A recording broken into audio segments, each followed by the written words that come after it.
ગાંધીનગરમાં કમલમ ખાતે કાર્યશાળાનું આયોજન કરવામાં આવ્યું। ભાજપ પ્રદેશ અધ્યક્ષ જગદીશ વિશ્વકર્માની હાજરીમાં બેઠક, પ્રદેશ સંગઠન મહામંત્રી રત્નાકરજીની હાજરીમાં આયોજન કરાયું। ભાજપના ધારાસભ્યો, સાંસદો, જિલ્લા પ્રમુખો બેઠકમાં હાજર।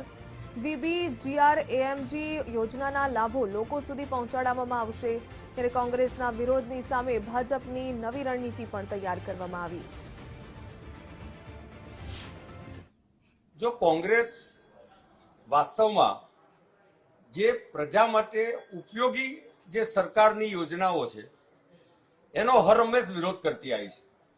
ભૂતકાળમાં જાઓ તો આયુષ્યમાન ભારતની વાત હોય, જનરિક દવાઓની વાત હોય કે આવી તો અનેક યોજના આદરણીય નરેન્દ્રભાઈએ જે અમલમાં મૂકી છે।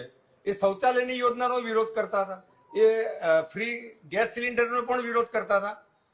વાસ્તવમાં મનરેગાની યોજનાનું આ અપગ્રેડેડ વર્ઝન છે BBGRAMG, અને મનરેગા જે એક્ટ 2005નો બનેલો હતો એના સંદર્ભમાં એનું અપગ્રેડેશન છે, અને એમાં જે ત્રુટીઓ રહી ગઈ હતી એ ત્રુટીઓ વાસ્તવમાં સુધારીને સરકારે BBGRAMG યોજના ડિક્લેર કરી છે।